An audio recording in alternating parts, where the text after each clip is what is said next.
Good morning, Trisha. We just stepped away from officials right now who gave us new information. What we know now is that the 2 kids that went missing have been found, and the suspect believed to have taken those kids is now in police custody. Now take a look behind me. It's hard to see right now. You see some cars lit up. Those are police cars. This is where it all took place. Now, and I want to tell folks that earlier this morning, a matter of hours ago, there were up to about 100 people who were outside of your crime scene. You actually have some officers that were lining up together. Folks probably saw that in the video that they were watching. That was for their protection, your protection, of course, keeping people away from the crime scene. But talk about that. I've been to several shootings in about 4 years that I've been here, but I've never seen that many people gather. Okay, so make sure you brush all that off. It's pretty thick, pretty fluffy stuff, so it's easy for you to get off your car. And there you see it right there, Air Force One just touching down here at the South Bend International Airport. We got to tell you guys, security has been out here bright and early. It's gone up. This one is now 114. This one over here is now 118. I'll get out of their way. Trisha, do you think these guys went dead on me? Are they sleeping? I figured we needed some decorations ourselves, so I made some little name tags for us. Let's see, I have yours here. Look what I get to do. You ready? Because we're going to go up. You ready? Yeah, let's see it. All right. More? So when you're driving, you're going to see those stop signs. They're going to be covered. Other sides, take your time because this stuff isn't coming off that easy, Trisha. It's nice and thick. And one of the many things that we kind of find ourselves doing is we're in a hurry. We want to stop in. We want to get a quick cup of coffee. We want to get a soda. And we'll pull up right in front and we'll leave our car running because we know we're just running in for a second. A quick second that could cost you your car. It happened to Patrick's friends. They just went in real quick and went into the gas station, came out, and the car was gone. Did they leave it running? They didn't leave it running, but they left it open. And this is why he's all about safety. When I get out of my car, I always lock it, and then I pull my handle to make sure it is locked. We met Patrick at a gas station in South Bend. We were there to watch the habits of as many people as possible, and it didn't take too long to find those that weren't as cautious as Patrick. Watch this. Did you lock your car when you went out? I'm not sure. Yeah, I might have. No, but I got the keys. But you have the keys, but the car is unlocked. Does that worry you a little bit?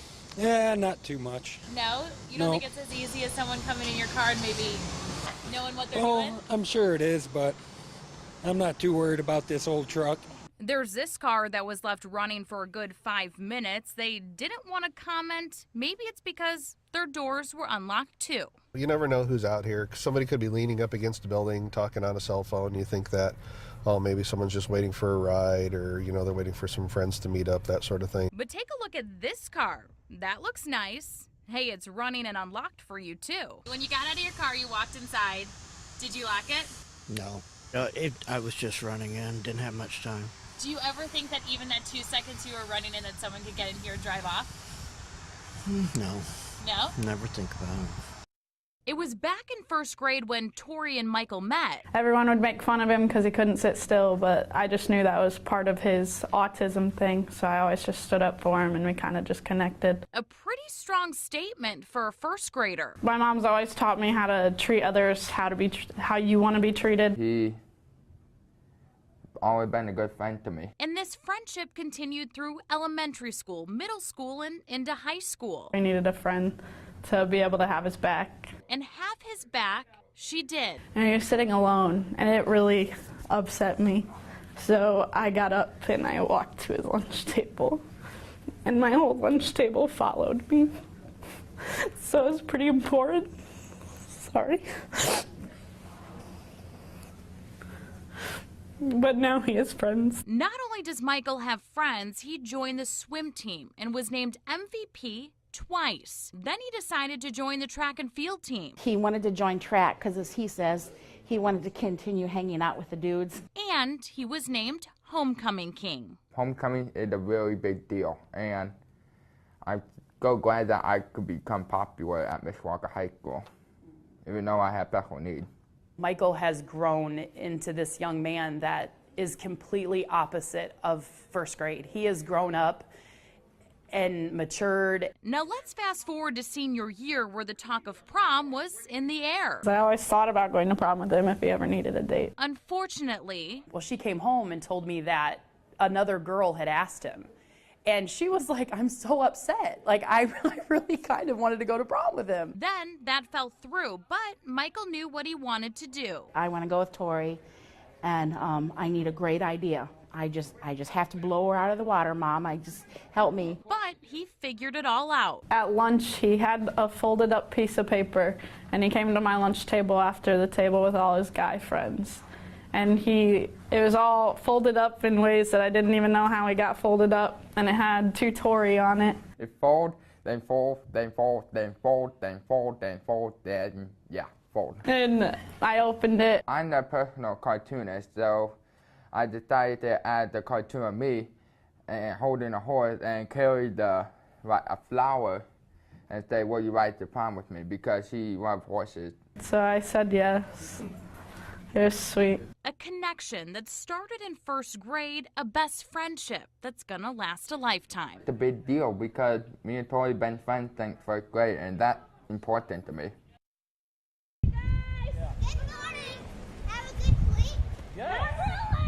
What a way to start your Friday, being greeted by your principal, assistant principal, and school counselor who are sitting on the roof.